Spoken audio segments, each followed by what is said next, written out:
25th, 2024, regular board meeting for the Comox Valley Schools, School District 71. The Board of Education acknowledges that we are on the traditional territories of the Comox First Nation. We would like to thank them for the privilege of living on their land and the gift of working with the children. Next, we move to adoption of the agenda, and there's an amendment to the agenda. You could turn to page 5 of your agenda package. We will be amending the Roman numeral 7, which currently reads Tribune Bay Outdoor Education Center. We will be amending that number to be an item moved from our June 25th, 2024 in-camera meeting. And the agenda item topic is the Tribune Bay Outdoor Education Center. And then we will be creating a new agenda item following that, which is Roman numeral 8, and it will be what was Roman numeral 7, the Tribune Bay Outdoor Education Center final report. Looking for a trustee to move that amendment. Trustee seconded. That was almost a tie, I think. Trustee McConnell-Keene to move that amendment, and Trustee Howe to second that amendment. Is there any discussion on the amendment? Seeing none, all those in favor of the amendment? Opposed? The amendment is carried. And now, looking for a trustee to move,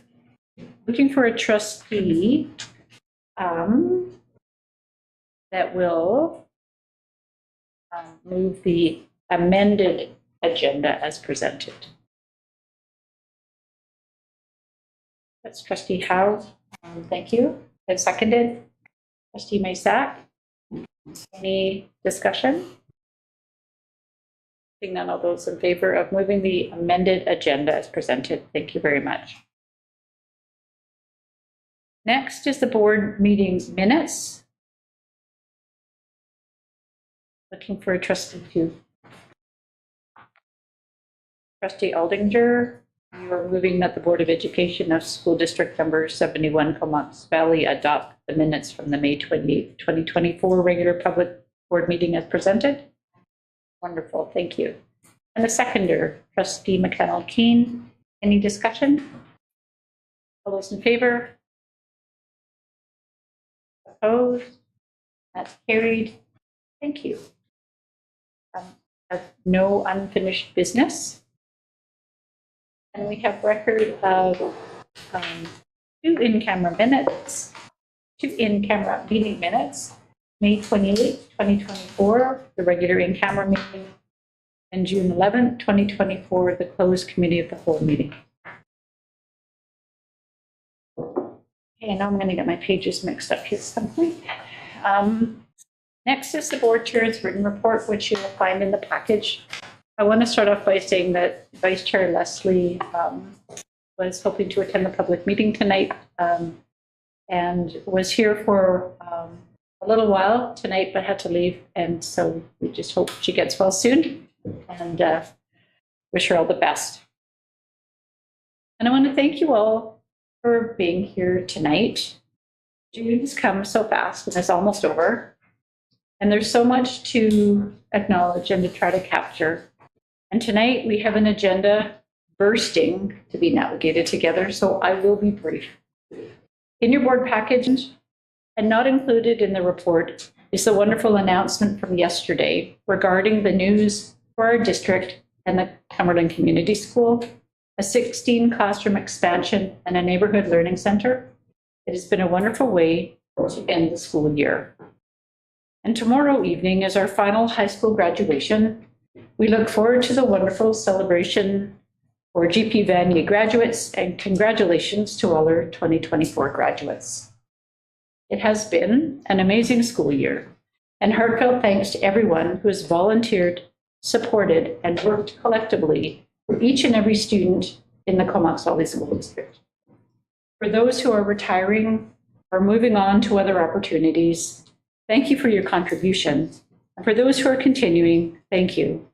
And we look forward to seeing you in September. Now, as I mentioned, it's a lengthy agenda. We don't normally take recesses or rest breaks, but the public that are here are free to stay with us as long as they wish. And for the public that are watching tonight live stream, we hope to get through a robust agenda in a thoughtful and timely manner. We do not have any presentations or delegations this evening. And our next open committee of the whole meeting, I think I practiced this earlier. We're not sure what it's going to be on. We're not sure exactly when it's going to be, but we do know where it's going to be located, and it will be located at the new school board office at 2488 at Indians Way in Courtenay.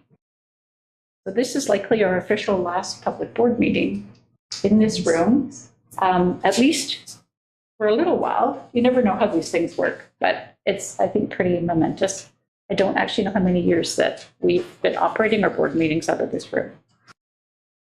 I will now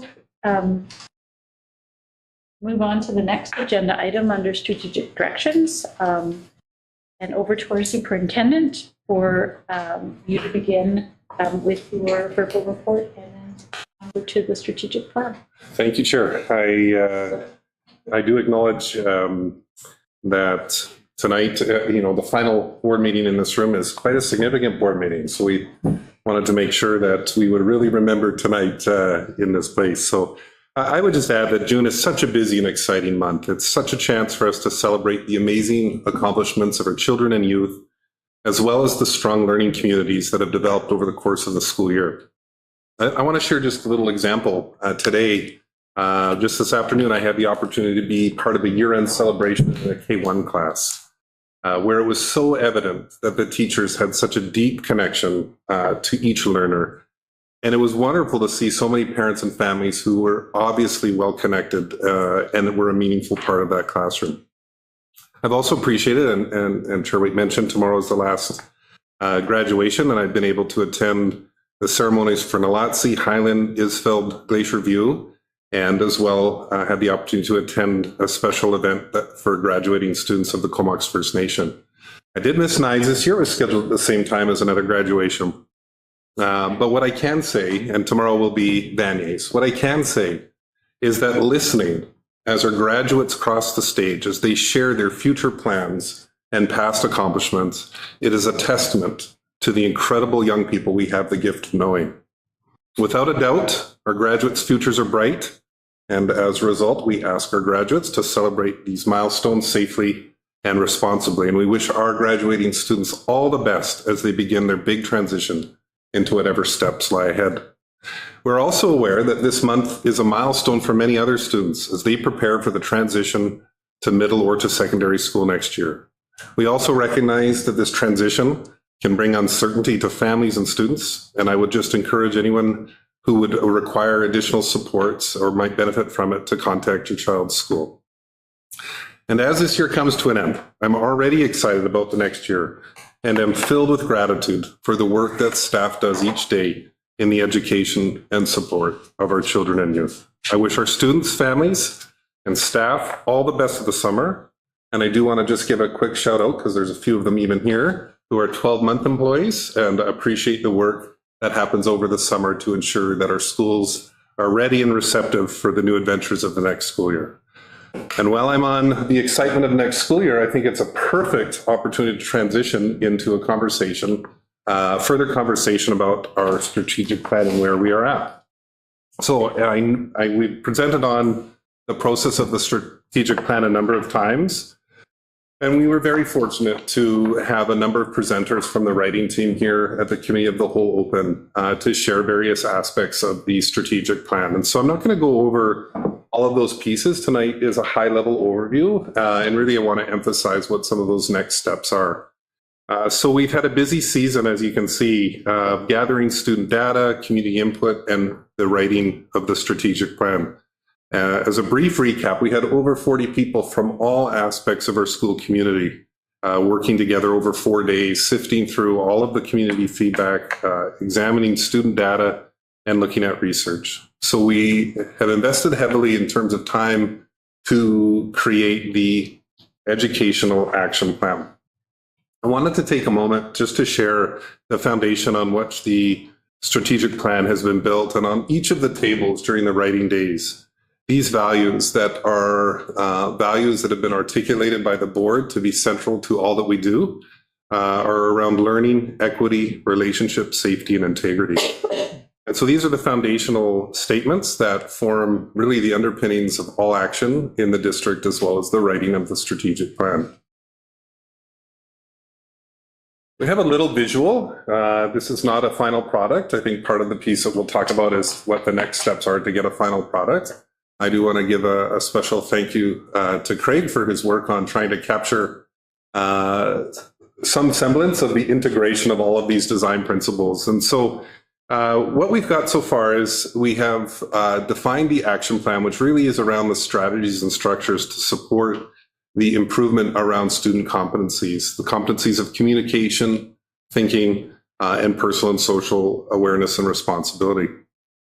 So the design aspects, the design plan or the action plan, the strategies to improve those experiences for our students and the outcomes according to their competencies are articulated on those paddles. So we have experiential learning, personalized learning, inclusion and social and emotional well-being, decolonizing and indigenizing, flexible learning environments, student-centered assessment, digitally enhanced learning, and land-based learning. I want to point out that there's access points for every educator and as well articulated growth areas to stretch into. I also, although this is the educational action plan, I think any department can see spaces and places where they will be able to find themselves. So when we look at inclusion and social emotional well-being, that would be all departments. Decolonizing and indigenizing, all departments. Flexible learning environments, maintenance and operations, digitally enhanced learning, the tech department. So all aspects of our district, all departments will be able to be in alignment with these design principles. Now, each of these design principles also has 3 to 5 sentences that articulates what some of those pieces are and provides more information. I just wanted to share as well that there is already a significant number of evidence pieces to determine how we are doing towards students improving in core competencies as designed or as put together with the writing team. So we have several, if not 100, more than 100 different measurement tools. As well, there's a commitment in the fall to be working with an assessment team to continue to enhance ways that we can measure how we are doing in terms of students' growth in the competencies. So the real focus tonight was to talk a little bit about what's next. So one of the next pieces is to finish the publication of the strategic plan. In order to do that, we're working with local community to have increased Indigenous language and concepts as part of the document. We will be refining and ultimately designing this piece to have it ready for publication. I also want to share that part of the final publication will include the clearly articulated values that we saw tonight, as well as a renewed and revised and revisioned purpose and vision statement. Those will be part of the public strategic plan. That will happen early in the fall. We'll have that publication ready and out. Now with that, it's interesting because there is the building of the strategic plan and then really the work begins. And so this fall, we'll also start to see the operationalization of those design principles and alignment of every district department and all schools with the strategic plan. There will be an alignment of all decision-making and budget decisions through the lens of the strategic plan. And that work will begin earnestly as we get going in our new school year. So again, I think one of the pieces that that I really want to just make sure I've articulated is just that gratitude for the group of people who spent 4 days in pretty intense workshop to put together the strategic plan. And I think that we'll be, once we have refined and published this document, there'll be a lot of people that are already familiar with the direction of that document before we even have it out in September. So,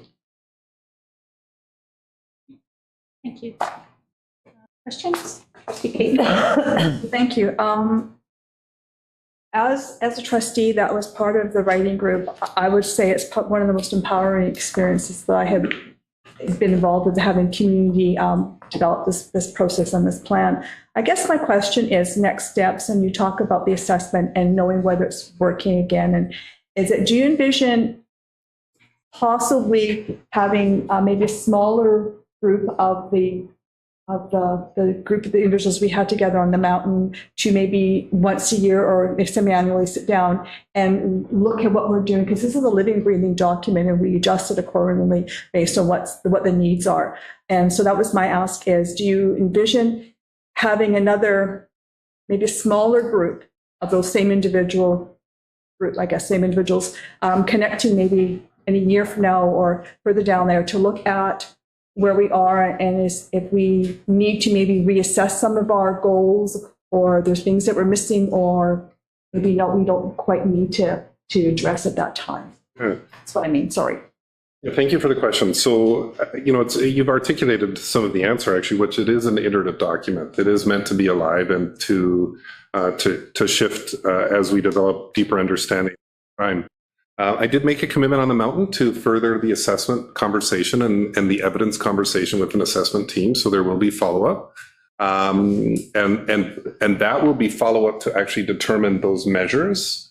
And then as we go, the intention of having a clear evidence plan right from the very beginning, that there's accountability as to whether we're actually moving forward in the way that we expected to. And so that would be an annual report out to the public about using those evidence pieces that have been identified by the writing team and the assessment team to chart our progress and to then ask those difficult questions. Did that work? Did that budget decision we made to support personalized learning, did we see an improvement? And so the piece with the evidence is to ensure that there's accountability, one, that we're moving forward in the way that we'd expect, and two, to allow us to change direction if we're not getting the results that we're anticipating.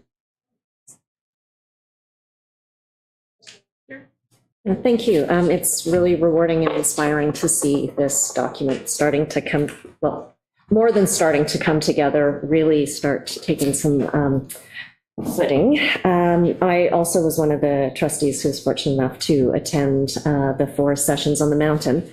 And my recollection of the breakdown of the different design principles was that the inclusion design principle was separate and different from the social emotional learning design principle. And my only comment is that I'm hopeful that there will be still an opportunity for trustees to discuss whether those two ought to be considered one and the same or looped together as they currently are, or whether they ought to be separated as separate ones. Yeah, thank you for that question. I would just add that I think there was a decision based on the fact that we wanted to ensure, working with our consultant, that words that were used and sentences that were replicated were reduced. And so the actual description under inclusion and social emotional well-being was almost verbatim. And so that's why they're included that way. There is an opportunity for further discussion about whether that grouping is appropriate.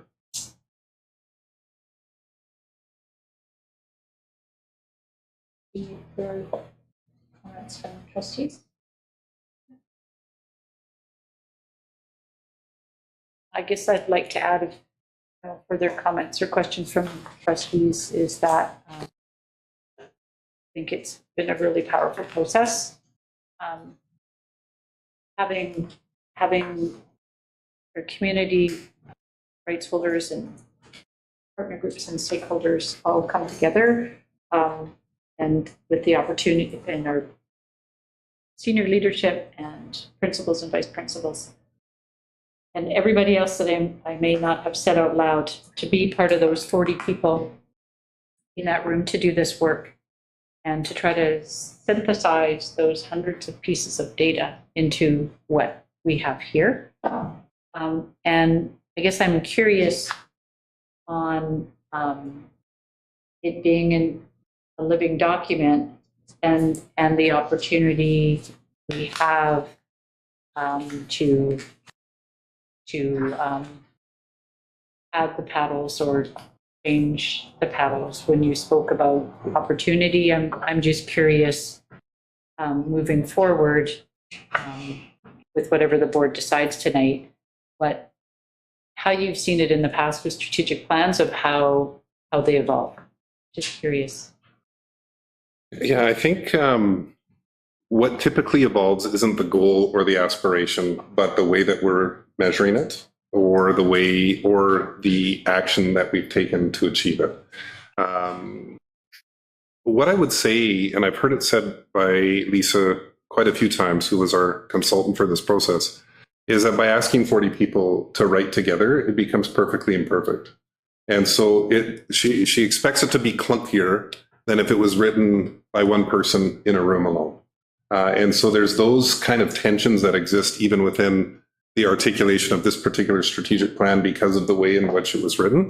And so I think as we socialize the document, as we operationalize the document, it may lead to further, and I liked her reference of sandpaper, where we might need to rough a few of those pieces out as we familiarize ourselves more with those design principles. So, but I would say that this, because it is meeting the needs at the times do shift, and I think being open to those iterations as we work with the document would be important.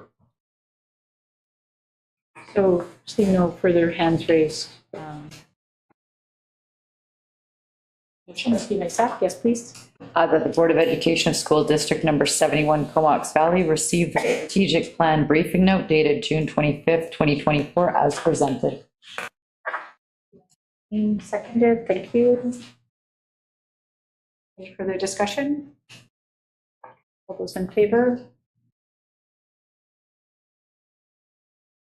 Opposed, so that's carried. Thank you. All right.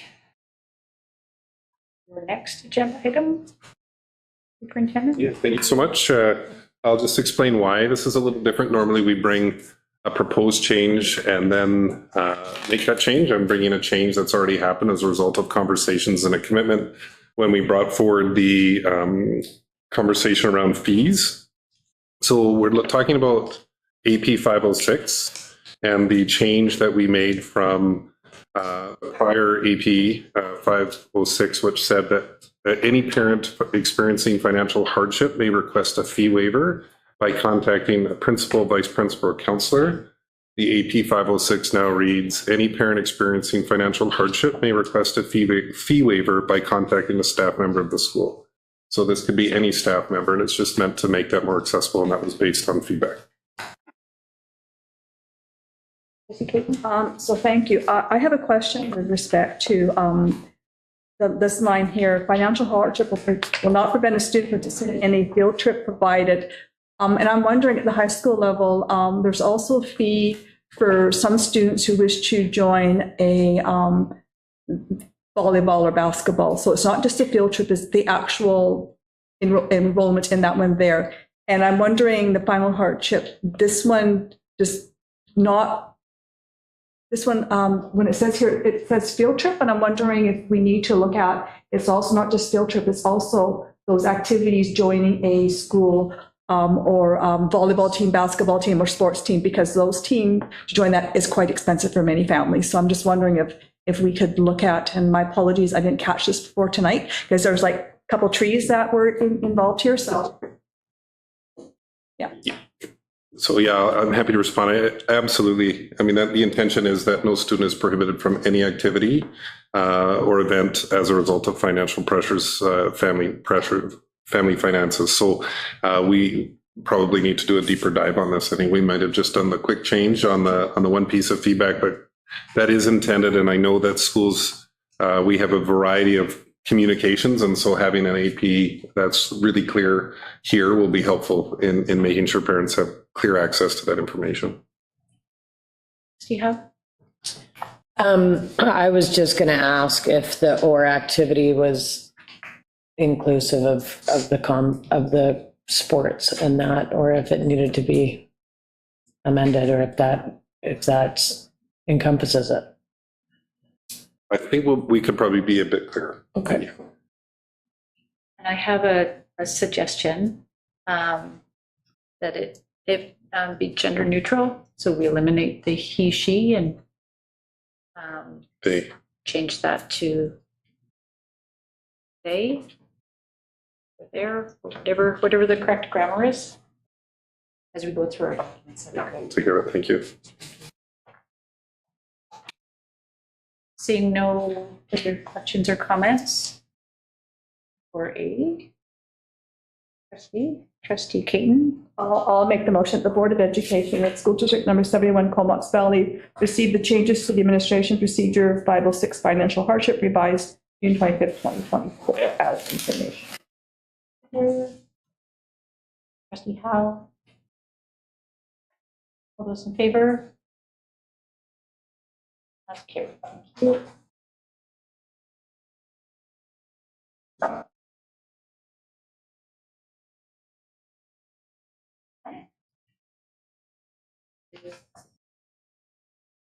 AP 145, use of personal communication devices.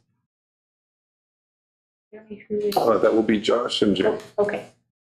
I'll start out.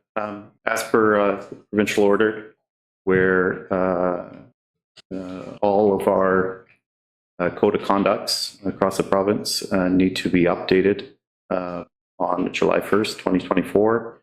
And the briefing note that we submitted on April 23rd and update June 3rd, we have worked with the team to make amendments and updates to our district code of conduct.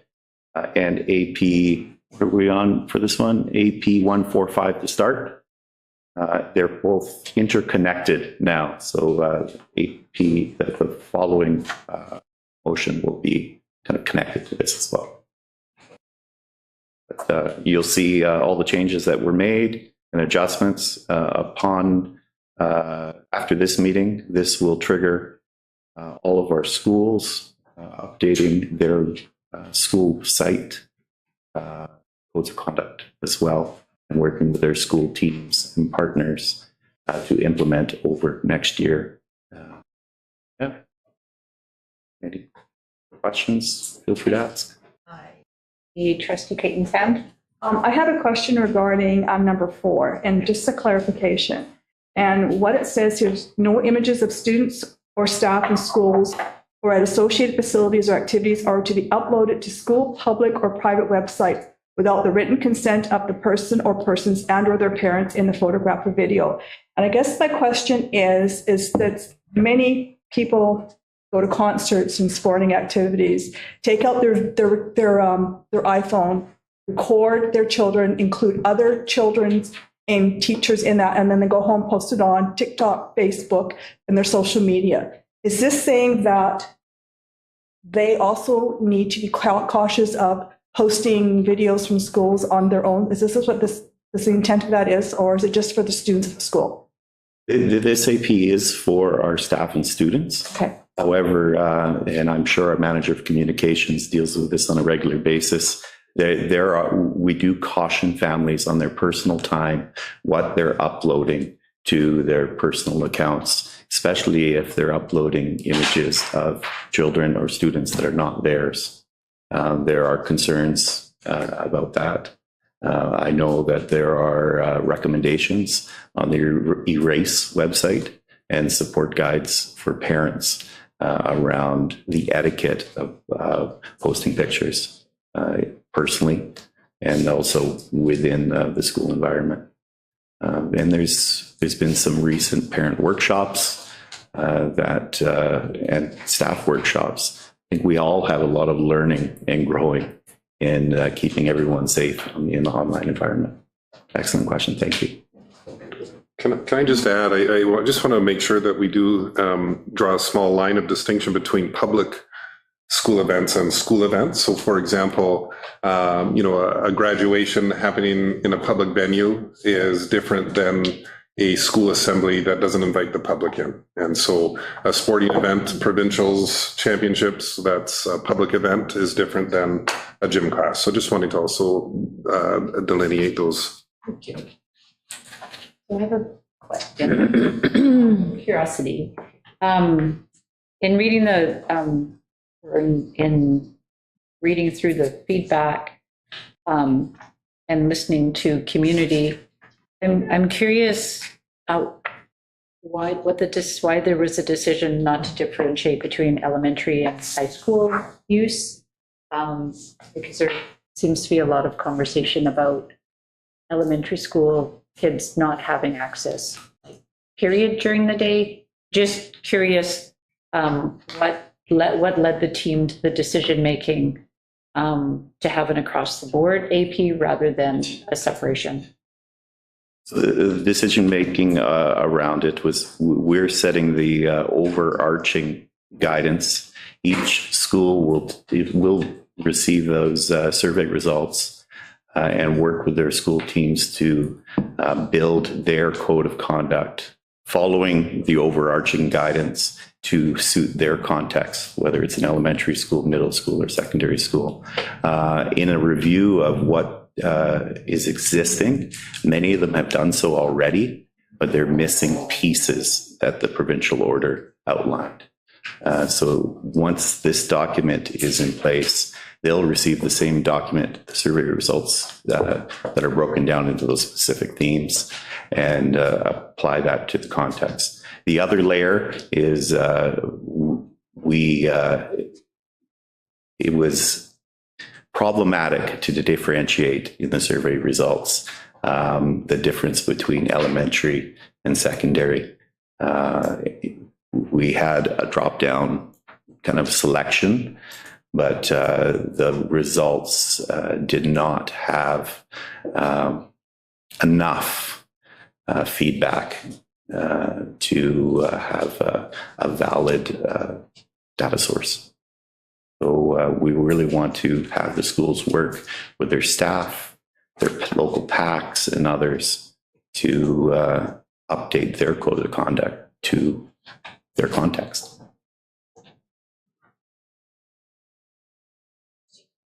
Thanks. Yeah, I think I have a kind of similar curiosity in relation to the feedback we've seen. There was, from my reading, there was some considerable interest in having distinctions between the elementary and high school. And also, one thing I'm unclear about in the draft we have is whether there's any distinction between, and I'm seeing it in policies from other boards around restrictions for entire days from bell to bell rather than just instructional time. It sounds like ours is more looking solely at instructional time. And then I'm also somewhat confused because I feel like the paragraph 1 talks about like a sort of a blanket restriction, but then paragraph 6 really leaves it up to principals and individual schools. And based on the feedback that we'd received, I had understood that parents and educators really were looking for like less discretion and more of a blanket policy that would apply to all schools, so that there was less, needing to negotiate at the teacher level, needing to negotiate at the school level, and that would achieve a greater sense of alignment between like a single rule at home and school. Bearing in mind that, yes, I also understand that some differentiation between elementary schools and high schools makes sense, but for parents who have kids at multiple schools, having multiple types of rules just results in a lack of consistency that we're hearing is a concern at the school level as well. So I'm also curious how the decision was made, or what this AP is trying to achieve in relation to whether it's a blanket policy or more of that individual discretion. Good question. The AP is set to achieve the requirement in the provincial order to update the code of conduct as per the summary guide that was provided. So using the required statements that was in the summary guide and aligning our existing policy with the order's requirements. We did not take the liberty to personalize it to our context, as the summary guide outlined exactly what we needed to change.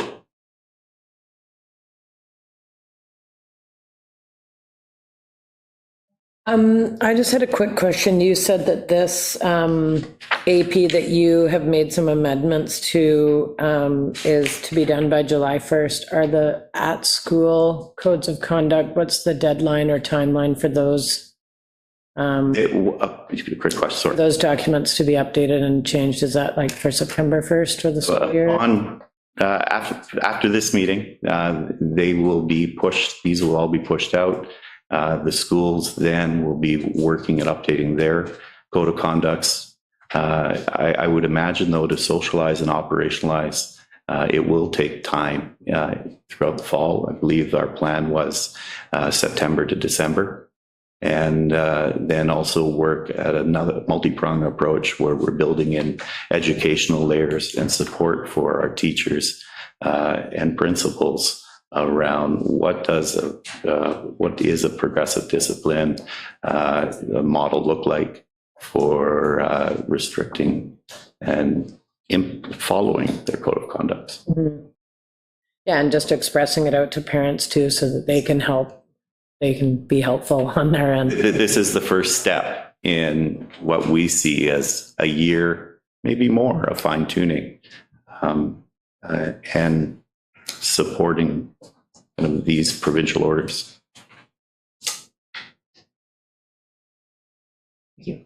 I'm curious if there has been a plan for additional resources or supports in, publicizing this and empowering students. One of the things that, of course, I'm sure many have heard about is, again, the devices that are used inappropriately, or again, the sharing of the images when it comes to consequences. And has it been considered, how can we empower those students that are feeling like, they're getting targeted in a way that it's not going to make them stand out, of course, and next steps, again, the consequences and how that's going to look. I'm going to let Director Porter maybe talk a little bit, and then I'll jump in as well about some of our proactive plans for next year. Absolutely, thank you. So we have a lot of work going on with our technology support teachers. They actually began previously last year working on training around digital literacy.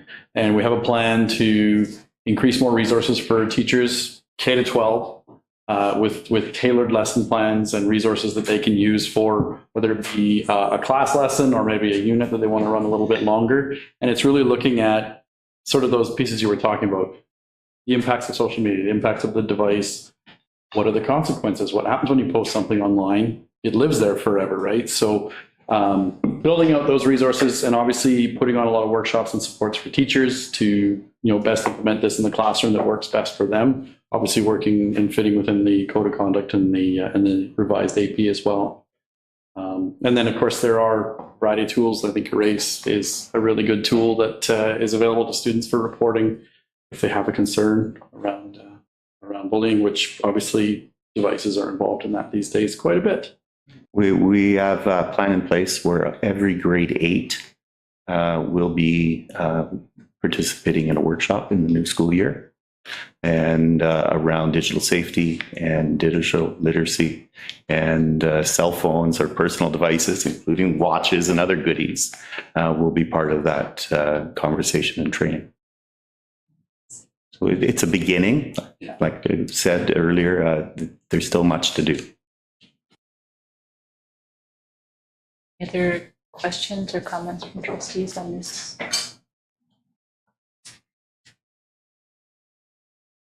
Great, so I'm looking for trustee Howe.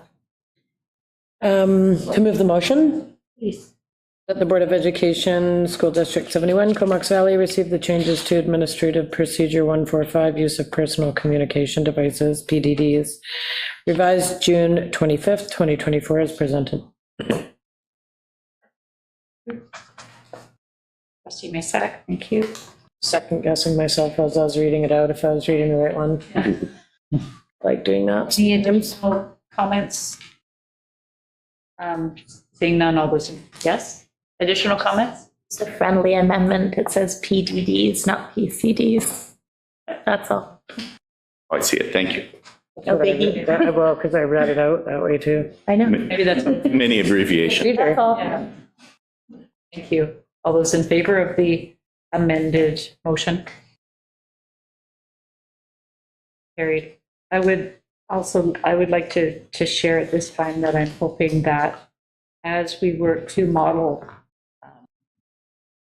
our use of personal communication devices, it will include what takes place in our board meetings and meetings such as we're at tonight, that our phones in the room will only be used for emergency, family contacts, and medical use, because they can be notoriously distracting and distracting when others are using them.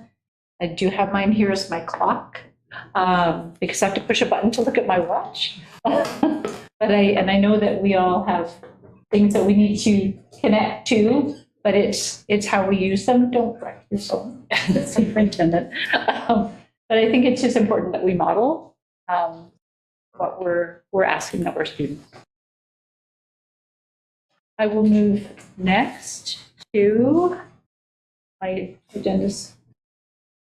I've got 2 pages of the same, to AP 350, the District Student Code of Conduct.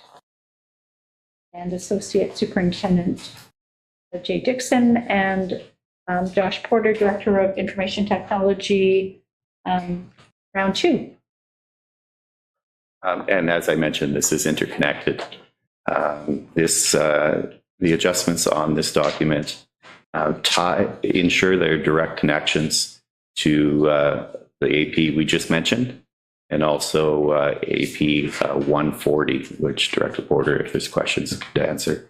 And also, our team felt that there should be the tie-in to digital literacy skills. As we mentioned, we want to be proactive and focus on how we can support our staff and students in learning how to use these devices appropriately and the etiquette around it. And those are the minor changes on this document, but we felt that AP 140 needed to be interconnected with AP 350. Masak? Yeah, I wanted to ask under section 4, where it says unacceptable student behavior. I was wondering if this could be an opportunity looking at the maybe grounds for disciplinary actions. I was wondering if we could look more at a consequence as opposed to disciplinary action, and as also for 4.2 provides an opportunity for critical learning in the areas of, is there any way that we could look at incorporating time and circle added to that list? As I do see in 6.4, it speaks of restorative justice, but as an option for opportunity for critical learning, I feel that there could be an option to add some time and circle there, depending on the situation and what everyone's thoughts on that are. Yeah, great point. When we were looking initially at this document, was through the lens of the provincial order and for personal devices. But I think it's timely to, in future, to take a look at this document through an equity lens. Also, you'll see this document is likely over a decade old. It could be timely to add that to the agenda for next year to look at the document as a whole. I do want to remind everyone, though, that we do need a document to be approved with the personal device information for 2 weeks from now, or a week from now. But yes, we could take that away and put a team on it, look through that lens.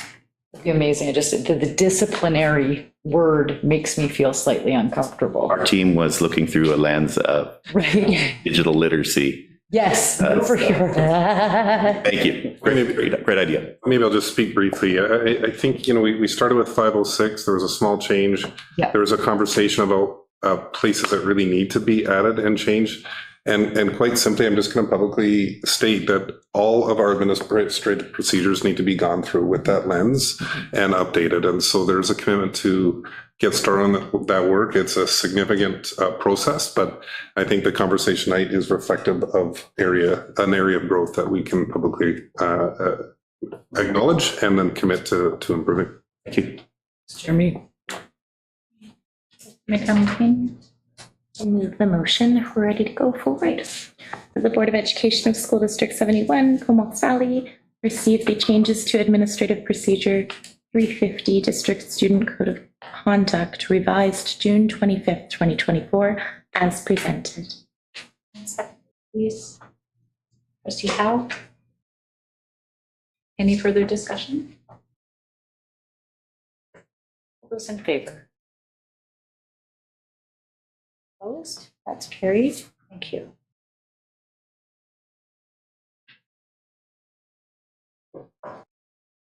Next, we're moving on to AP 490, volunteers. Over to the Secretary Treasurer. So our volunteer AP 490, which is on page 25, but also in the agenda, I wanted to just note that our Appendix B, which is the volunteer code of conduct, is missing from the agenda package. We do have copies here available if anybody wants one, but it's the same. It hasn't changed. There's some over on the table. Yeah. Okay. So if anybody wants to grab one. So in essence, the updates to this AP had to do with a criminal record check. The vulnerable sector search is required every 5 years. So that was the one change. Originally, it said good for 3 to 5 years. The other change was to make it very clear that it's the vulnerable sector criminal record search that is done through the Criminal Record Review Program, the CRRP, because there was some reference, I believe, on the next page to the RCMP. And again, we just wanted to make sure that it was clear what criminal record check that we're doing. And then in regards to Appendix B, it was previously a form whereby a volunteer would sign the code of conduct, and we've removed that piece. And by them completing their criminal record check and looking at the volunteer code of conduct, they are required to adhere to it.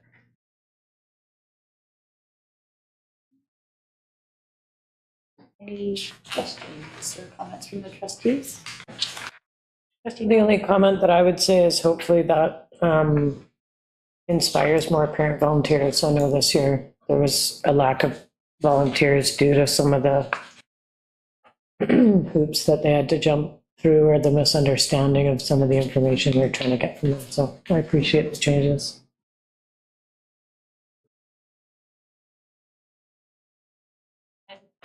Go ahead, Trustee McCown and Trustee Mesa. This may be slightly adjacent to what we're doing, so by all means, just say not right now if you're wondering. But I was wondering if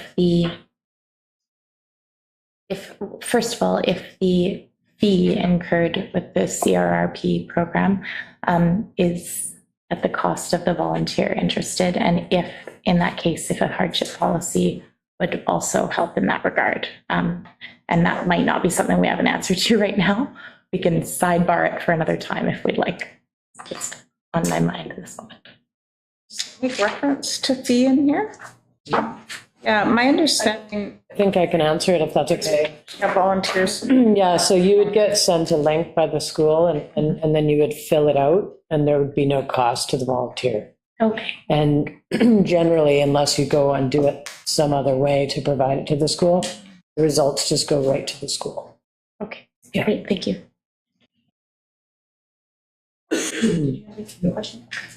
I have a curiosity about the evolution from the document that was read and signed. And just wondering how through this evolution in the discussion, how are we going to ensure that the volunteer has read the volunteer code of conduct, because it's not linked to a link with the criminal record check? I'm just curious how we can be assured that that the volunteers have read the code of conduct. Yeah. Well, first of all, I think that responsibility currently rests with site administrators, so our principals and vice principals. And I understand, and I'm just looking at Director of Information Technology Porter to comment further, but that it was cumbersome in terms of having the signed volunteer code of conduct, but if you could add, that would be great. Absolutely. So it was to go away from that form was to introduce some efficiency for schools to track this information. They're already receiving the criminal record check document, so we know that obviously they're going through that process. As well, schools, when they send out the call for volunteers, there's a variety of information they send, and one of those would be the link, including here's the volunteer code of conduct, here's the criminal record check, volunteer driver, those kinds of things.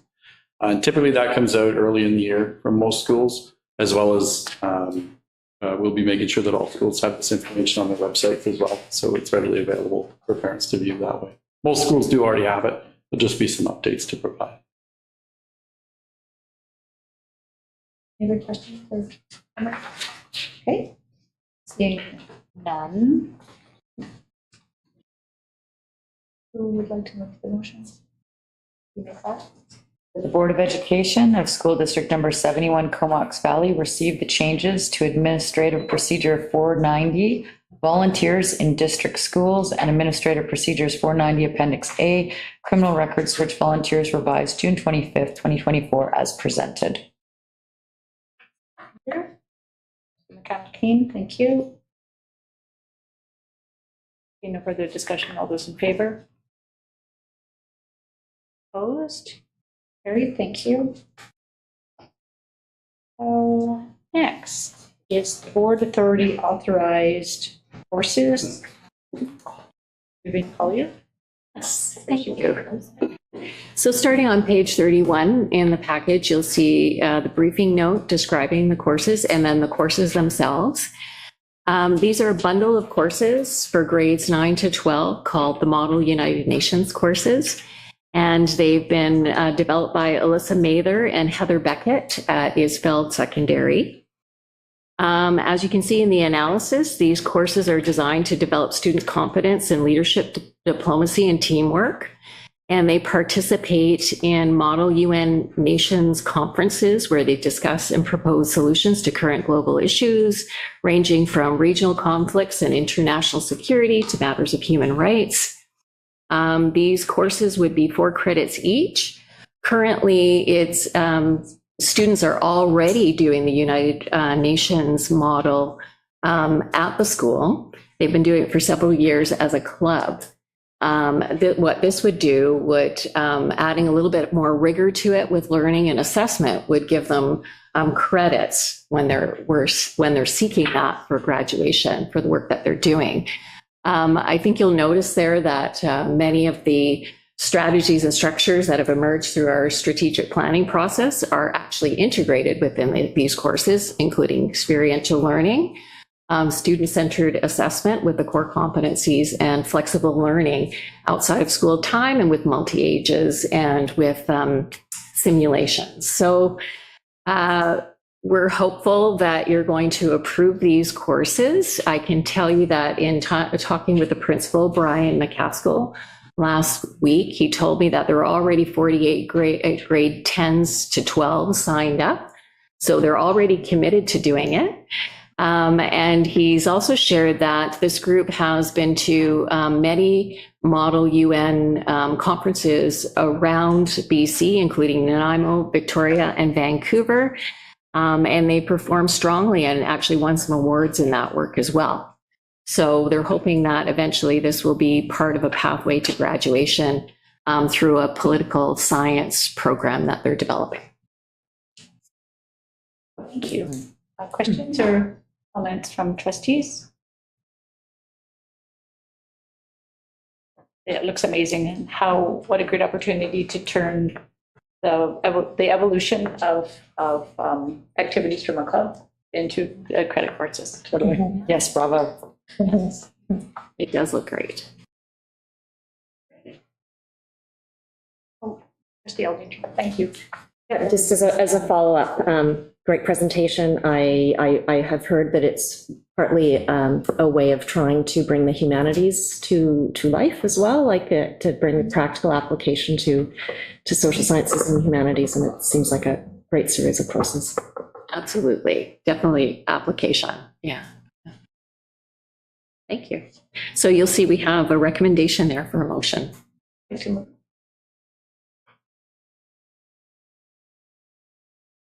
That the Board of Education of School District 71, Comox Valley, approved the board authority authorized BAA courses as presented in the briefing note dated June 25th, 2024, as presented. How? No further discussion? All those in favor? Thank you. I'm sure the students and staff will appreciate it. Mm-hmm. Great work. One of my agendas, I'm turning the page. And moving to the 71 2023 Climate Change Accountability Report. So our Director of Operations, Molly Proudfoot, is going to say a few words about the report. Yeah, so the Climate Change Accountability Report, or as I like to call it, CAR. Yeah, so I would like to start off by thanking our operations senior administrative assistant, Tree Murdoch, who was instrumental in putting together this report. Spent a lot of time and energy, pun intended, there on the report, as well as our district's HVAC staff. So that's Sandy Watt and Rod Morgan for their work, boots on the ground. Very instrumental. So this is an annual regulatory requirement due at the end of May each year. So it's broken into three main kind of key emitter categories. So that's your stationary sources, that you have your buildings, and those are our biggest emitters. And then you have your mobile sources, so that's your fleet. And then you have your paper consumption. So it's a hefty report, but the big takeaway here is that we've seen a 19% reduction in our emissions from 2022.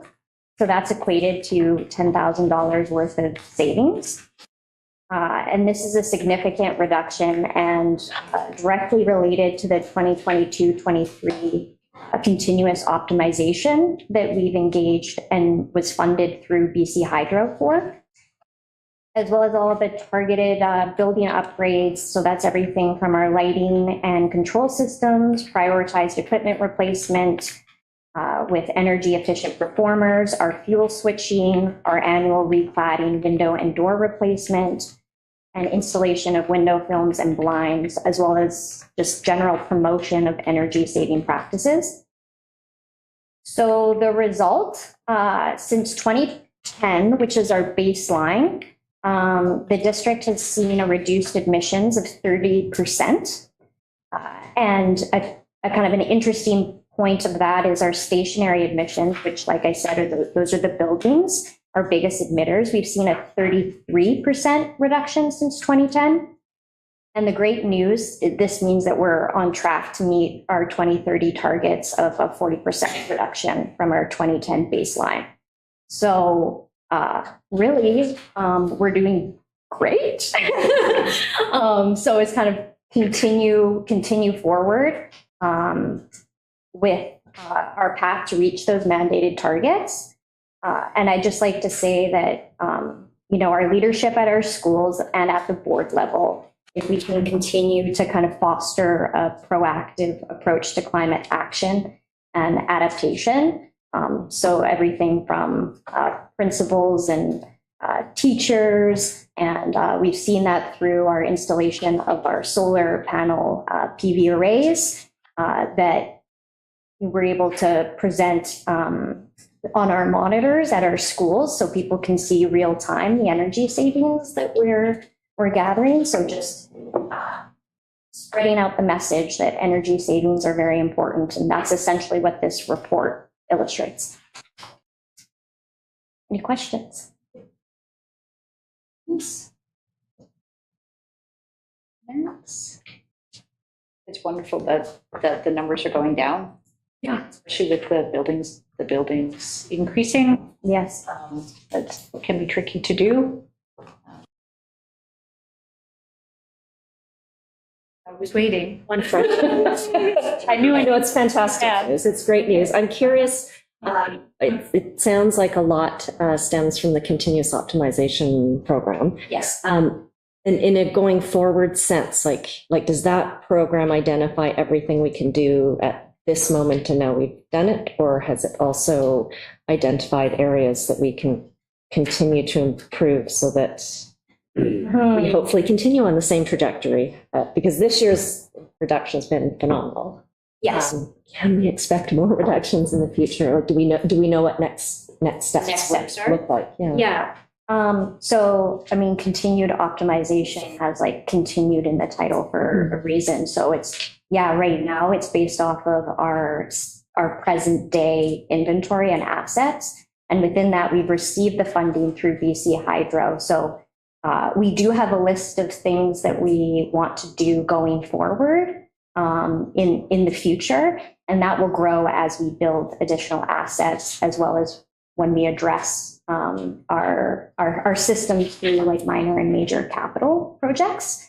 And I will add that beyond the continuous optimization, which essentially is your building automation control system. So kind of putting a brain in your building to know who's in it and what the CO2 levels are in that space. So when you walk into a room, there's occupancy sensors, so that will turn on the heat. It will sense the CO2 levels in the room, so it will know when to dump fresh air into the space. So when you have your baseline systems, they don't necessarily have that brain. So that's what the continued optimization is, as well as programming and scheduling our systems for after hours use. Which is pretty significant, and maintaining those schedules because they change, stats change every year. So making sure that we're up to date on those. And then really we have to just target our plans through our minor and major capital upgrades to our facilities. Yeah. Yes. Thank you. Trustee Masak, and then Trustee McConnell. Yes, I was curious if we plan to continue installing photovoltaic systems on our schools, and as we've upgraded them, and so our building envelope, the windows, the heating is done, so then the next step ideally would be the solar. So is that a part of our plan moving forward? Yeah, so Denman, which is a minor capital that was approved in the 2024-25 right now. So that is in phase 2. So that's getting a solar array as we speak. So the solar array submissions fall under that CNCP, which is minor capital. So we're right now just looking at what our submission is going to look like for the 2025-26. One of the things that's instrumental in the solar is your roof being able to support it. So sometimes the roof upgrade comes before the solar panels come, but it's all a process of the minor capital review that will be put forth in September.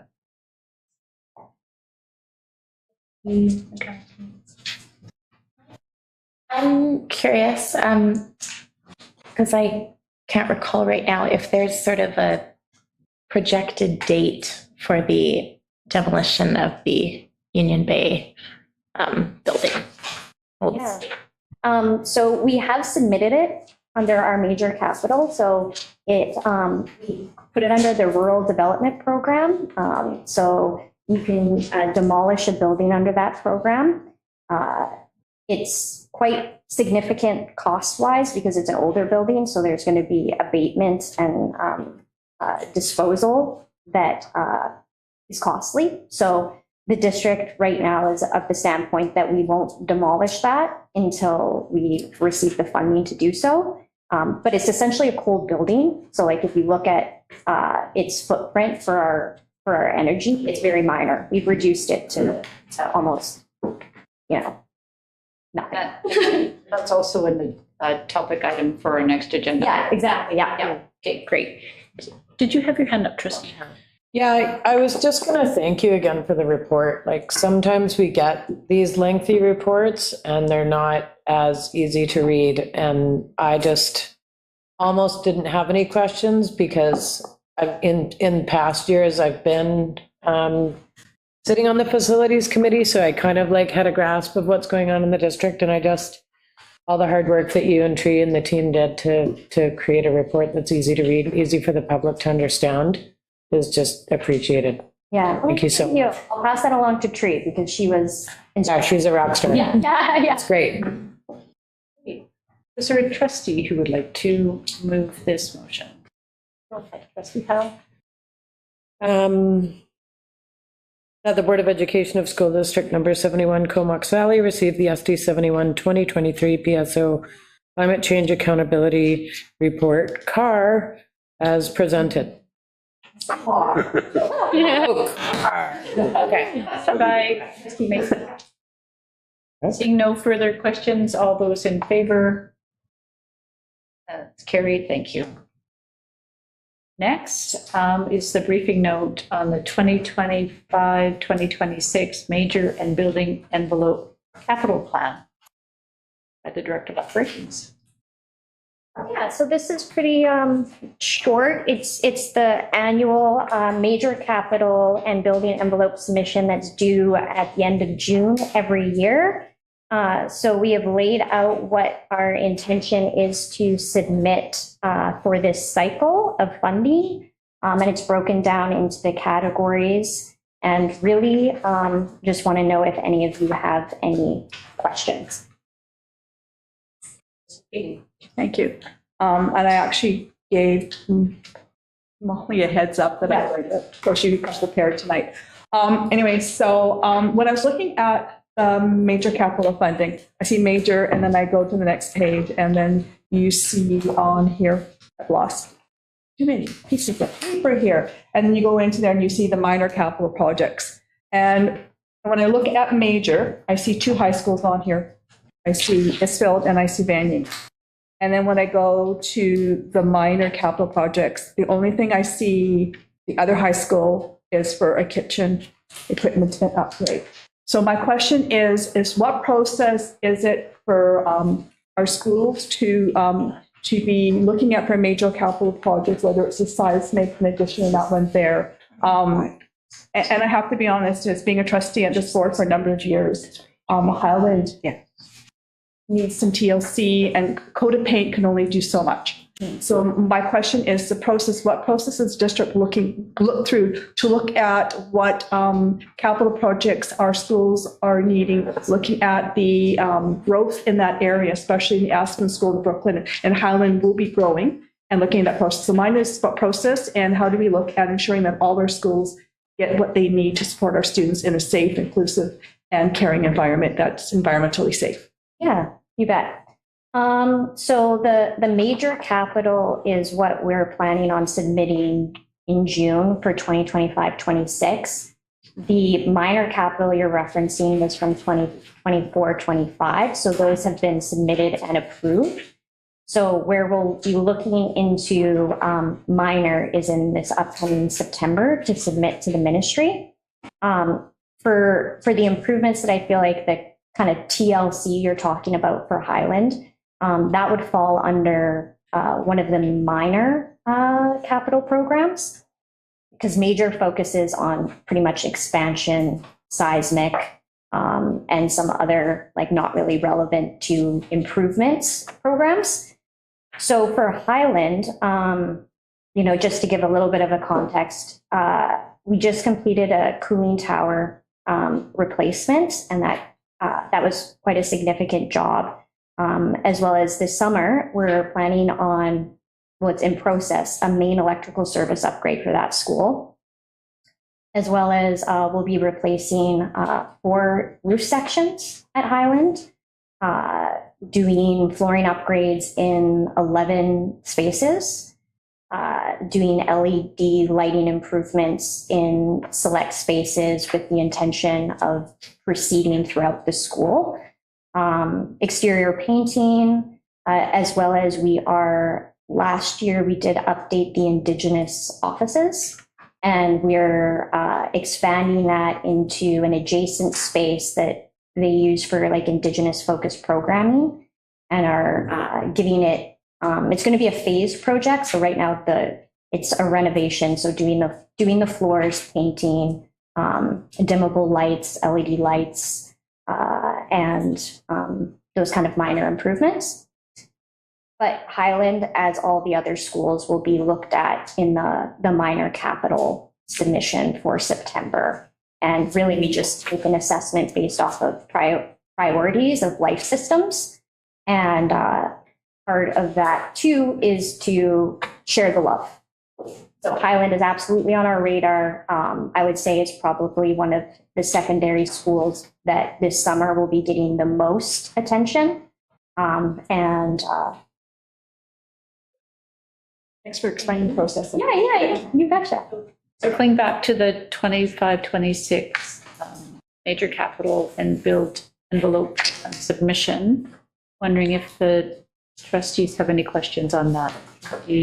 ASAP. Yeah, I was just wondering if there was any consideration or any options to, sell the outbuildings at Union Bay, or if there was any option to reclaim, or where we don't have to look at incurring the entire cost of the demolishing, where some of the products are usable things. Not only it's a heritage site and heritage building, but possibly, sorry, I got distracted. Stop it.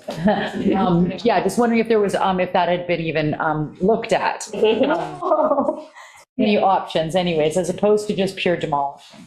Yeah, I mean, we haven't fully investigated it yet, but we would at the time when we received the funding. I know that there's some elements in that building that would be worth salvaging, like wood beams. Exactly. Yeah. So we could look at that in the demolition process and act accordingly based off of what could be reclaimed. Fantastic. Thank you. You bet. I move the motion. Okay, go ahead. So I was already jumping ahead, my apologies. Okay. That in accordance with Section 142 of the School Act, the Board of Education of School District Number 71, Comox Valley, approved the major 5-year capital plan for 2025-26 as presented and outlined in the briefing note dated June 25th, 2024, titled 2025-26 Major Capital Plan and Building Envelope Program Submission. Seconder, please. Trustee Howe. Any further discussion on the motion? Seeing none, all those in favor? Carried. Thank you. Now,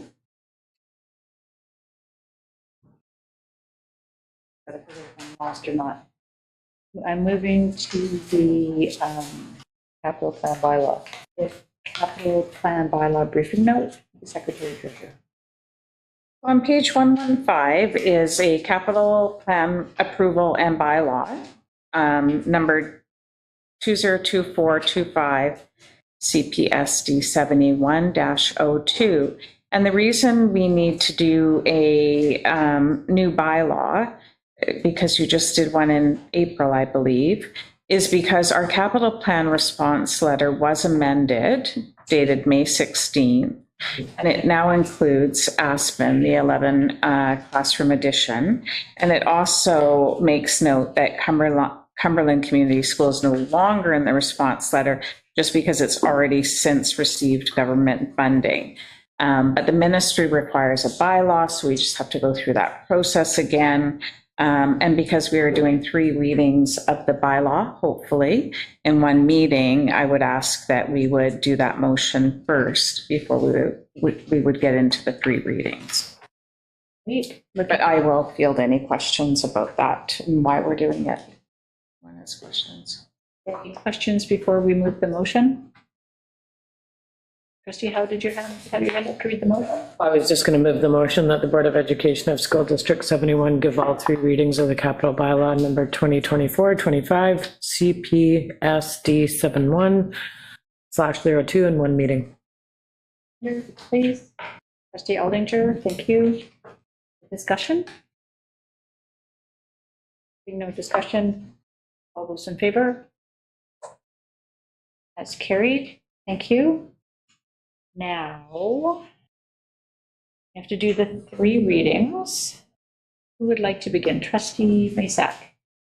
That the Board of Education of School District Number 71, Comox Valley, adopt the amended 2024-2025 capital bylaw cited as School District Number 71, Comox Valley, capital bylaw number 2024/25/CPS 71-02, being a bylaw associated with the 2024-25 capital plan as identified in the capital plan response letter dated May 16th, 2024, issued by the Capital Management Branch, Ministry of Education and Child Care, read for the first time on the 25th day of June, 2024.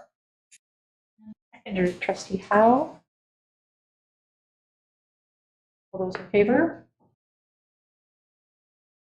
It's carried. Next. Sure.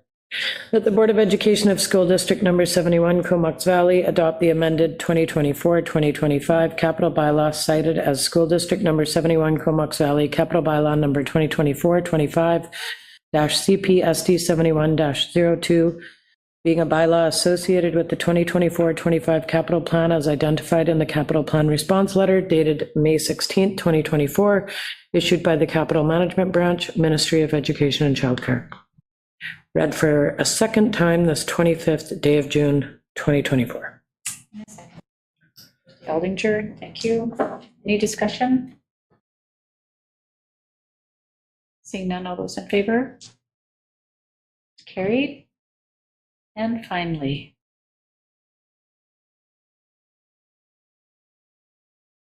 The Board of Education of School District Number 71, Comox Valley, adopt the amended 2024-2025 capital bylaw cited as School District Number 71, Comox Valley, capital bylaw number 2024-25, CPSD 71-02, being a bylaw associated with the 2024-25 capital plan as identified in the capital plan response letter dated May 16, 2024, issued by the Capital Management Branch, Ministry of Education and Child Care, read for a 3rd time this 23rd day of June 25th day of June 2024. Trustee Aldinger, seconder, Trustee Masak. Discussion? Favor? Unanimous, that's carried. Thank you. Now I'm turning on to the next page of my agenda. Got it right, page 5. Motion, can I make it? Yes. We are on the Q4 financial update, 2023-2024 amended annual budget, pages 171 to 173. Is that what everybody else has? We're on the preliminary budget. Did I skip a Preliminary minute? annual budget, Hang on, what did I do? page 4 of 6, halfway down.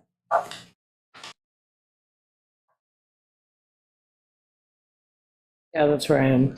I wonder why mine all look different. I don't even want to know. Okay, I'm going to put to the superintendent. Okay, I was going to say you could have mine if you want. So we are on Roman numeral 4, is that correct? The 2024-2025 preliminary annual budget and bylaw briefing note by Secretary Treasurer, our Assistant Secretary Treasurer, and our Director of Finance, I suspect.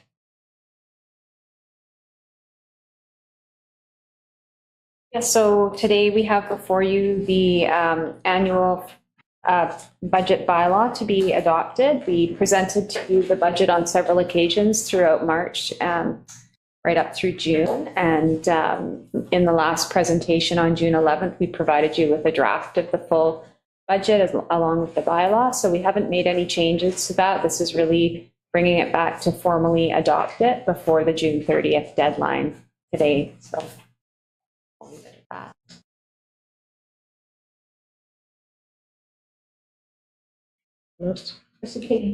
So I just have one question, and I will be supporting the budget.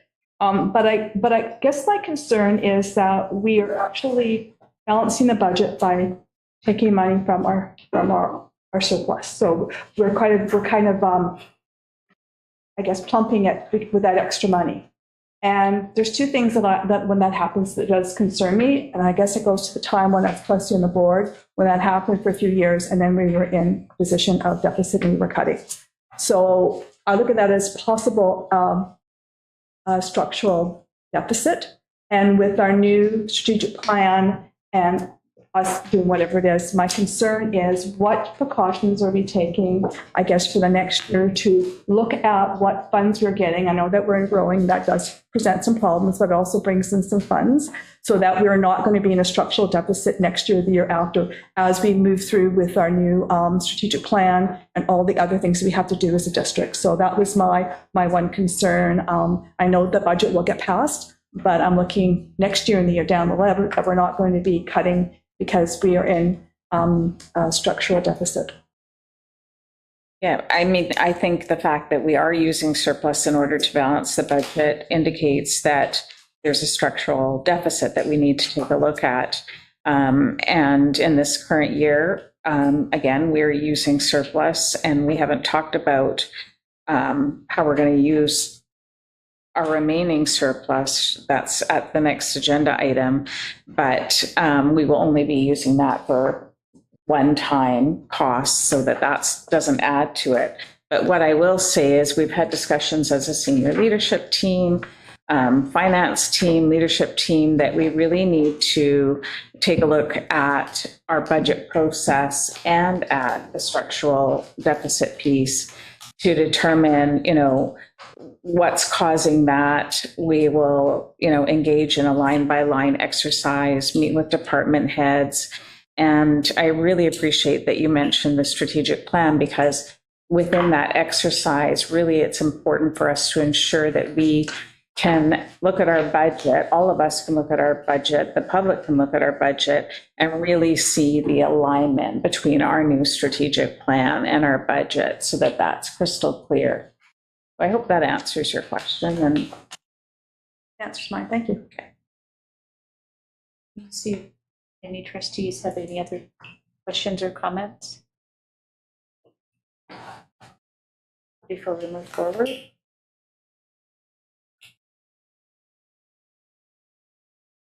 All right.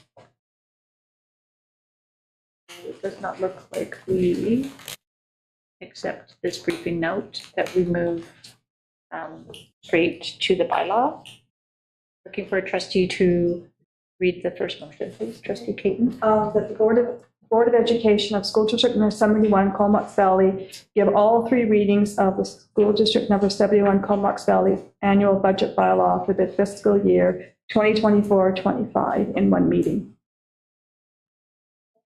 Trustee Howe, thank you. Discussion? All those in favor? Carried, thank you.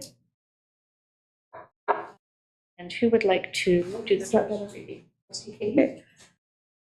That the Board of Education of School District Number 71 Comox Valley adopt the annual budget bylaw for fiscal year 2024-25, cited as School District Number 71 Comox Valley Annual Budget Bylaw for fiscal year 24-25, being a bylaw associated with the annual budget showing the estimated revenue and expense for the 24-25 fiscal year and the total budget bylaw amount of $157,786,254 for the 24-25 fiscal year.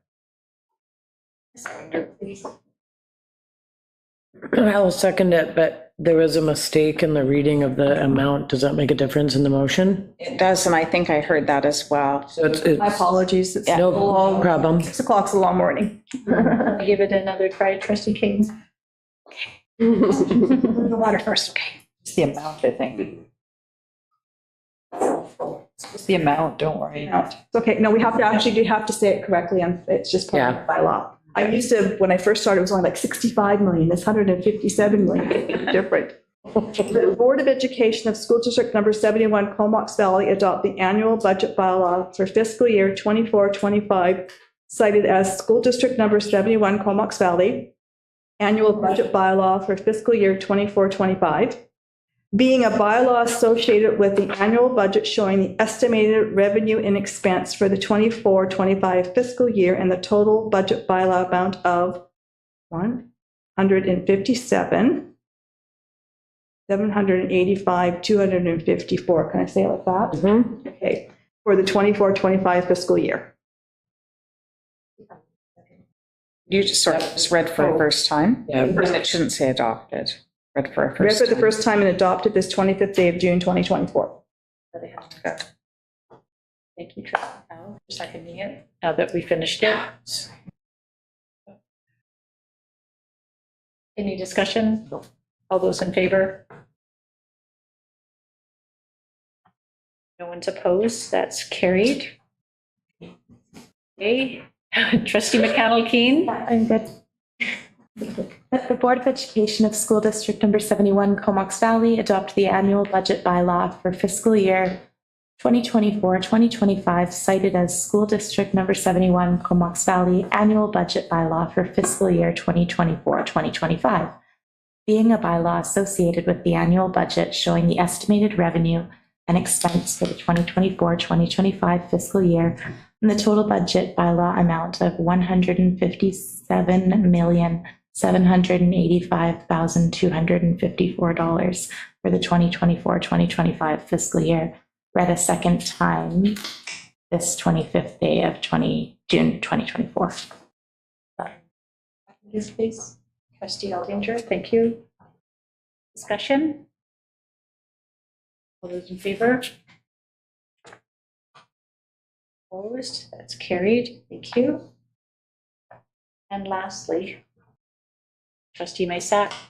That the Board of Education of School District Number 71 Comox Valley adopt the annual budget bylaw for fiscal year 2024-2025 as cited as School District Number 71 Comox Valley Annual Budget Bylaw for fiscal year 2024-2025, being a bylaw associated with the annual budget showing the estimated revenue and expense for the 2024-2025 fiscal year and the total budget bylaw amount of $157,785,254 for the 2024-2025 fiscal year, read a third time on this 25th day of June 2024 and adopted. Read that last sentence again. Read a third time and adopted this 25th day of June 2024. You, trustee Howe. Any last thoughts on discussion? No? You were just, yeah, I'm a lot, apologies. that's okay. All those in favor? No, I wish not to discuss. Unanimous. I would like to thank the secretary treasurer and the entire finance team and senior leadership and everybody who did all of the things that needed to happen to prepare the budget, recognizing we know we're having to take a little money out of our reserve. And yeah, it's one of the most important things that happens for us to move forward to the next school year. Thank you, everyone. Now, I have on my agenda next is the estimated accumulated reserve 2023-2024. Got some nods, that's great. I'll turn it over to the Secretary Treasurer. Yeah, on page 169 of our agenda package is a briefing note on our accumulated operating surplus reserve. And it simply outlines what we expect the reserve to be on June 30th. And our work during the summertime will see that more finalized, such that our accumulated reserve is in our financial, audited financial statements in September, at which time it will be exact and it will be approved by the board. So our total accumulated surplus is, where is it? I cannot seem to find it.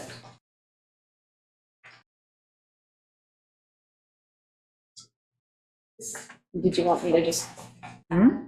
This report isn't identifying what our accumulated surplus is at this point. It's just really bringing forward to the board that as we're preparing the year-end financial statements, we'll be monitoring your surplus and ensuring we keep it at that minimum acceptable level, and then identifying any of those items that will need to come forward to you in September to restrict. So if you recall, when we were presenting the budget to you, as we were analyzing how much we'd be utilizing, we listed some items as estimates. So it was about 745,000 plus another 300,000. So this report really is just identifying for you what some of those items will be that we'll be watching for and pulling together for you in September.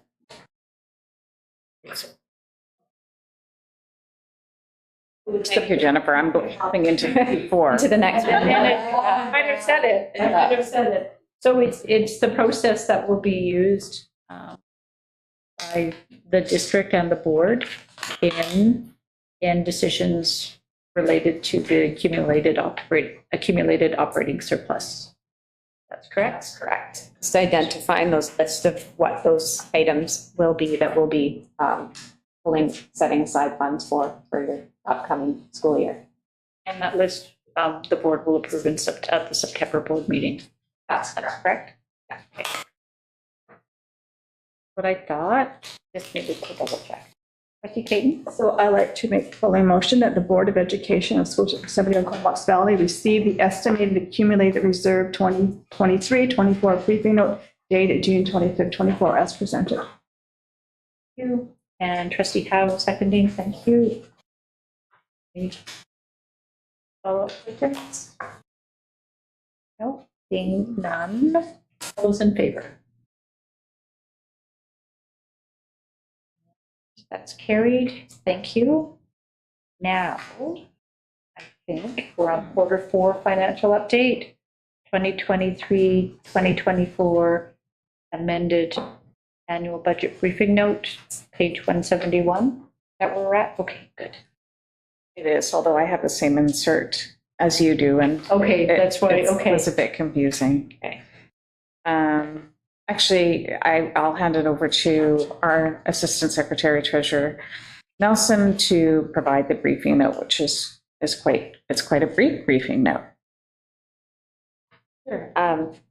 Yeah, so this is just a snapshot of the revenues and expenses to May 31st, and with a projection to the end of June 30th. So at this point, we are anticipating a surplus at the end of the year of 2.4 million. So this is up about 500,000 from the previous quarterly update that you received. And part of the reason for that is we've seen some increase in our May enrollment, as well as able to refine more of those expenses. We're not estimating as many months out, so we're getting closer to the end of the year.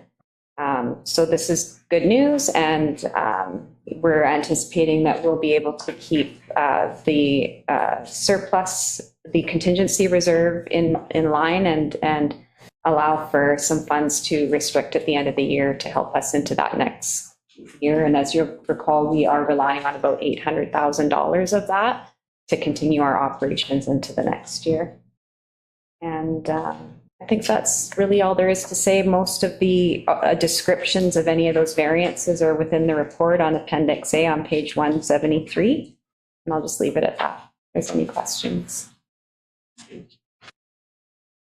If we have any questions or comments?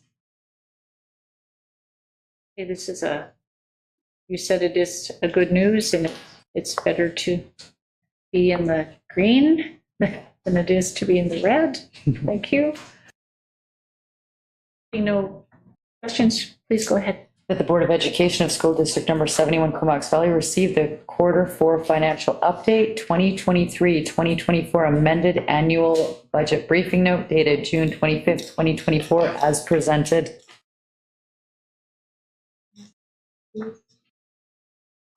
Thank you. And all those in, did you have a question? No. Okay, all those in favor? Any opposed? That motion is carried. Thank you. Madam Chair, I'm looking at the time, and I'm looking at our agenda, and I'm wondering if it might be opposite time is we consider extending our meeting for an extra half an hour, so that we're not going to be rushed, and we've got time to actually finish our work and ensure that everything is done in a respectful manner. Would you like to move a motion? I'd like to move a motion that the Board of Education extend this evening's meeting, I'm thinking till 9:30, in order to finish the current agenda that we have presented for us. I just want to make sure that somebody captured that motion. Okay, so that motion's been moved. Is there a seconder? Trustee Maysack. And just for sharing on some of our process, this motion needs majority to move forward.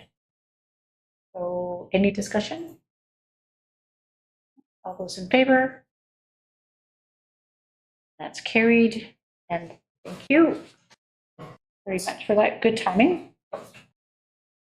So we are going to move to item 7. And it was an item moved from in camera regarding the Tribune Bay Outdoor Education Center. And sharing that the Board of Education is moving an item out of in camera and into our public meeting. And am I reading it exactly? And reporting on 2 motions that were passed. Sorry, and so I'm on the one motion, correct? Sorry, yes. The one motion? Yeah, so I'm reporting on a motion that was passed earlier. Sorry? The one long one. Yes, the one long one that was passed earlier this evening by the board. And that the Board of Education of School District 71 has made a decision to submit an application to BC Parks for the renewal of the Tribune Bay Outdoor Education Center park permit. And that, and I'm not reading verbatim. Okay. Yeah. And that, just checking, and that the board has directed staff to finalize a business plan for presentation at a future in-camera meeting of the board. So we wanted to bring that out of in-camera to share it in the public meeting. And wondering if the trustees have anything else that they would like to add to that in terms of information, or maybe the superintendent might want to share what the process will be regarding the opportunity for the park permit and the connection to the business plan. Not. Or trustee McCallum. Sure. I don't mind just mentioning, I think that it's fair to say that the district is thankful for the continuing consult of our past acting secretary treasurer, Russell Horsfall, in this regard. To continue on that account has been helpful, and absolutely to the work of board and his wife Allison Campbell to come back to the heart of the center and get us through some times of learning and seeing what opportunities there are. And I look forward to coming back to the business case process here in the coming days. So just that extension of thanks, I think, is important. I don't mind adding.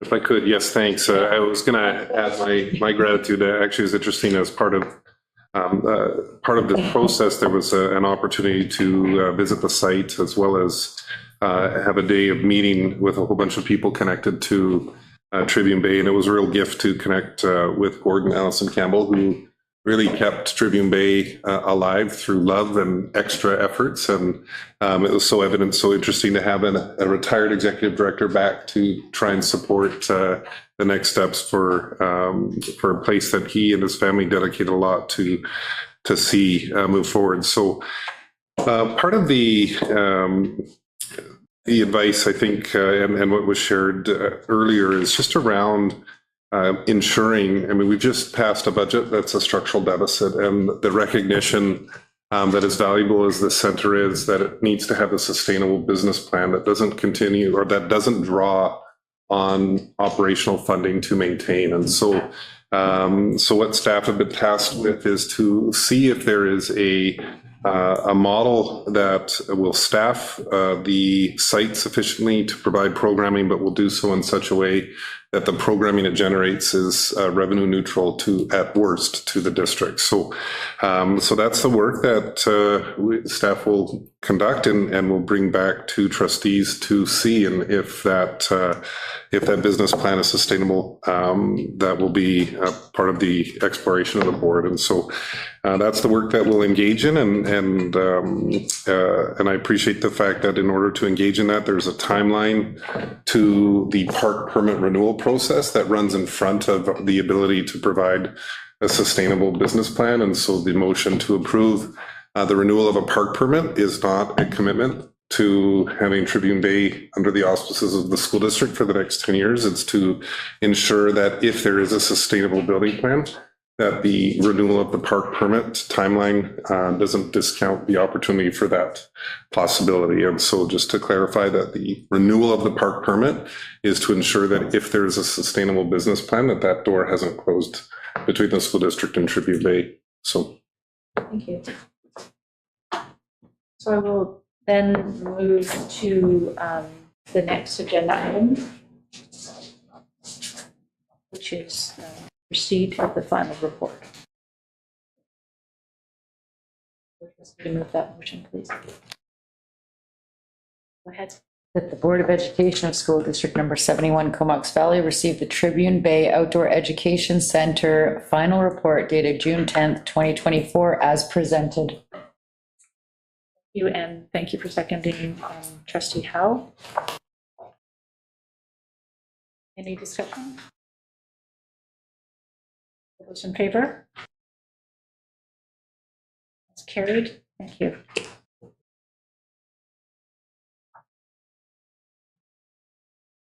Okay, next is the enumeration or the briefing note regarding trustee remuneration. Page 209.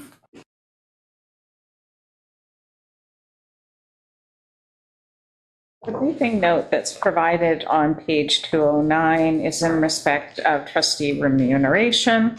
And some background is that at a meeting of the board held on October 24th, 2023, the board passed the following motion: that the Board of Education of School District Number 71 increase the rates each subsequent July 1st by the BC Consumer Price Index, all items for the May to May comparison. And as information, I'm just advising the board that it will be adjusted by the May to May BC CPI once we know what it is. It currently hasn't been, and that it'll be implemented on the following payroll. Also listed is our current remuneration for our chair, our vice chair, and trustees. And what I think I will do is in September, just report back what the actual amounts are as they're adjusted. We were hopeful when we were building this agenda that the have amount would come forward. So it was placeholdered, and then it just didn't. You watch tomorrow. It'll be on there. That's why it's there. That's why we were hopeful to be able to provide it ahead of any potential change. And we'll adjust that accordingly for next year. From the trustees. Okay. And looking for a recommendation to receive that briefing note, please. Board of Education of School District Number 71, Comox Valley, received the briefing note trustee remuneration dated June 25th, 2024, as presented. Kathleen. All those in favor? Carried. Thank you. Secretary Treasurer, Feeding Futures, verbal update. Short update that with all the discussion that we've had over Feeding Futures in the last year, so I'm really pleased to say that we have finally been able to hire a food services coordinator. Her name is Thea Cockerton, and she is currently with the Cumberland Community Society. Am I saying that completely correctly? Almost. Community School Society. Yes, and so she will be joining us on August 1st. So very excited about that. Thank you very much. All right, so next we're moving to section 10 of our agenda package. And we have the Open Committee of the Whole Board Report from June the 11th, 2024. Looking for a trustee to receive the report. The Board of Education of School District Number 71, Comox Valley, received the Open Committee of the Whole Board Report dated June 11th, 2024, as presented. We have seconded by Trustee Aldinger. Thank you. Any discussion on the report? Seeing none, all those in favor? None opposed, and that's carried. Next, we're moving on to the ad hoc policy committee section of the agenda, with the first item being the May 29th, 2024 ad hoc policy committee report to the board. Move that motion too, that the Board of Education of School District 71, Comox Valley, receive this ad hoc policy committee report to the board dated May 29th, 2024, as presented. Thank you, Trustee Howe, seconder. Is there any discussion on the report? Anybody from the committee have anything to share? We don't need to, just offering. It's nice to have some of the information. Moving on then, all those in favor? Thank you. Opposed, that's carried. So we will move on to the next ad hoc policy committee report to the board that was held June 19th, 2024. That the Board of Education of School District Number 71, Comox Valley, received the ad hoc policy committee report to the board dated June 19th, 2024, as presented. And seconded. Trustee Aldinger. And do any of the trustees that were in that meeting have anything they'd like to share, or any trustees? Thank you. All right, I'm turning my page over. I've got board business. Everybody else have board business, section 11? Yep. We have on page 217 is the 2024-2025 board public meeting schedule for the board to approve. Trustee McConnell-Keen. The Board of Education of School District 71, Comox Valley approved the 2024-25 public board meeting schedule as presented. Is there a seconder? Trustee Maysack, discussion? Seeing none, all those in favor? Carried, thank you. We have on page 218, the Indigenous Education Council trustee report from Vice Chair Leslie. And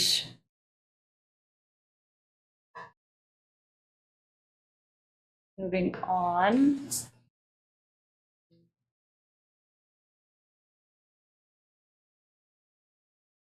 And moving on to board correspondence, if I know Trustee Leslie's not here to speak to the report. I'll move on to board correspondence. And a letter dated June 5th regarding the 2024-25 Indigenous Education Council budget. I'll make that motion that the Board of Education of School District Number 71, Comox Valley, received the 2024-25 Indigenous Education Council budget letter dated June 5th, 2024 as presented. And seconder. Trustee Aldinger. Any discussion? None? All those in favor? And I just want to thank the IEC for providing us with the information that they wanted to share as part of our correspondence. All right, it is 8:51. It's now time for the public question period to the board. Wondering if there's any online questions. And while those may be being tabulated, wondering if there's anybody present at the meeting today that may have a question related to our significant board agenda package this evening. Seen lots of green stickies.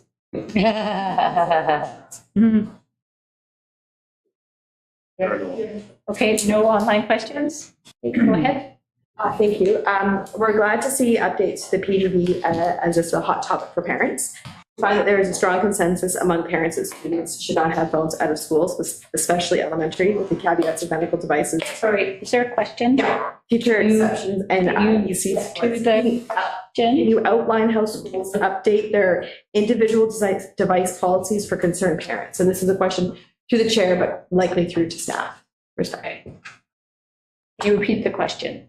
Can you outline how schools update their individual device policies for concerned parents?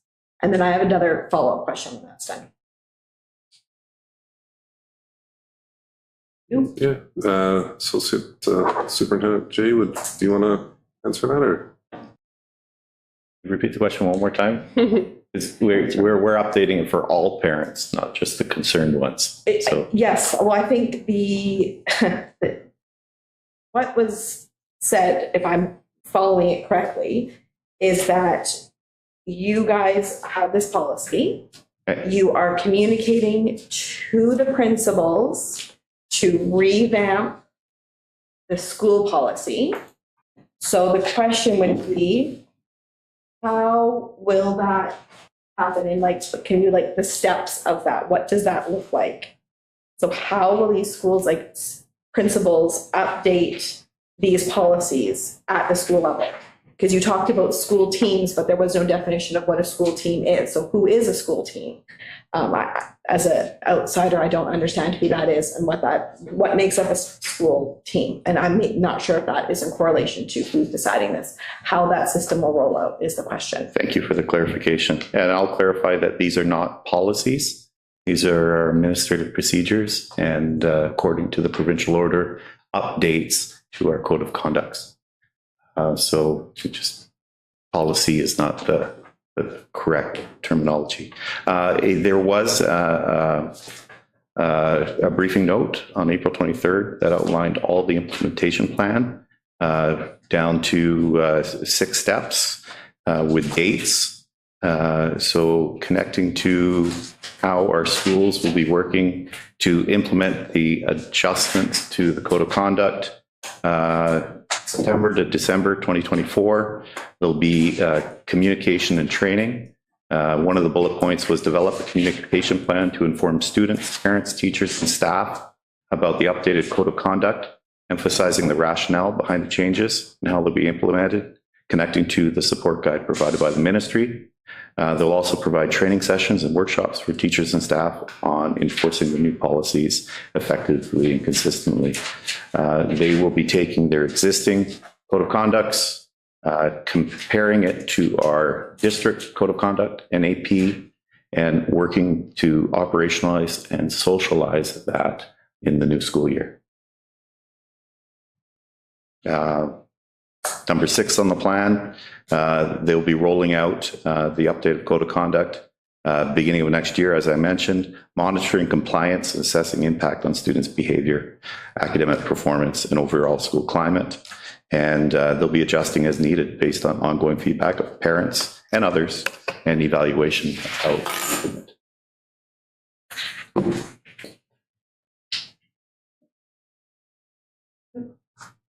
Is there anybody else that has a question?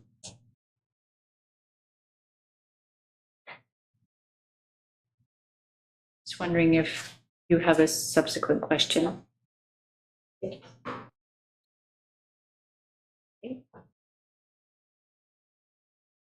And are there still no online questions? Okay. Seeing none. Looking for a motion to adjourn. Motion to adjourn. Again. I motion to extend. Still a good idea. That's 8:56. Gotta go on my phone.